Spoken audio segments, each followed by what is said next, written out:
Now let's turn our attention to Zimbabwe. It's a country in southern Africa, home to about 16 million people. It's suffering from multiple crises at the moment.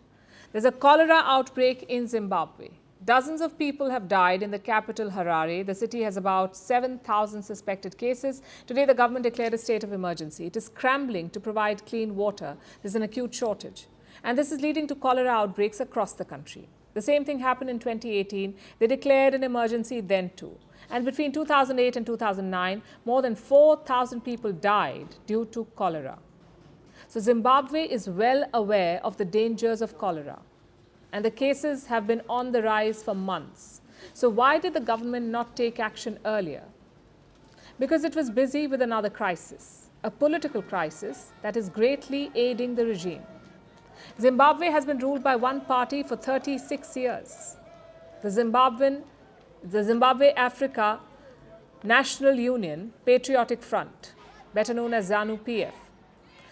For 30 of these years, between 1987 and 2017, Zimbabwe was under this man, Robert Mugabe. He was ousted in 2017 in a military coup, and he was replaced by his own vice president, Emmerson Mnangagwa.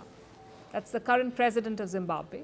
He was re-elected in August this year in disputed elections. Ballots were delayed in opposition strongholds. There were accusations of voter intimidation, beatings and torture, and election observers were arrested. That doesn't really scream free and fair. But the election was still close. Mnangagwa was taken to the wire by his main opponent, this man, Nelson Chamisa, of the Citizens Coalition for Change Party, better known as CCC. When the dust settled, Zimbabwe's parliament looked like this. Out of 280 members, 177 were from the ruling party, 103 from the opposition. What's important to note here is that the ruling party had less than a two-thirds majority. And why is that important? Because you need a two-thirds majority to change Zimbabwe's constitution. That is the law.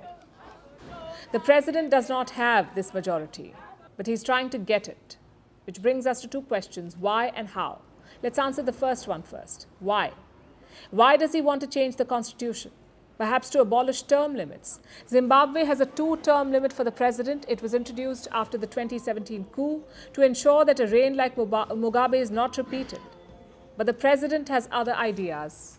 And how will he do it? By crushing the opposition. Just take a look at what's happening. The opposition is imploding. One of their own leaders keeps disqualifying party members. Last month, he disqualified 15 people. This week, he withdrew 18 others.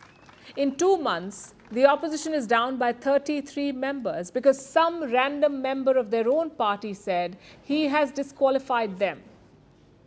Yes, it's as absurd as it sounds. But how is it allowed? This appeal, disqualification appeal, is made to the head of parliament, who just happens to be from the ruling party and who obviously is quite happy to accept these disqualifications. But how does it help?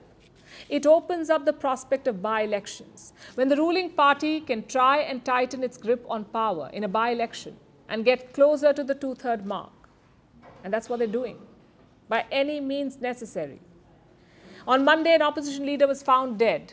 He'd been abducted while campaigning for a by-election. And he was not the only leader to be kidnapped. 2 others were abducted in the last few weeks. They were later found on the outskirts of the capital, beaten and tortured. Critics say it's a case of systematic state capture. The government, of course, denies all of this. They say they're being framed. But then what do you expect them to say? The truth will perhaps reveal itself after Zimbabwe's by-election. We'll keep you updated as this story unfolds.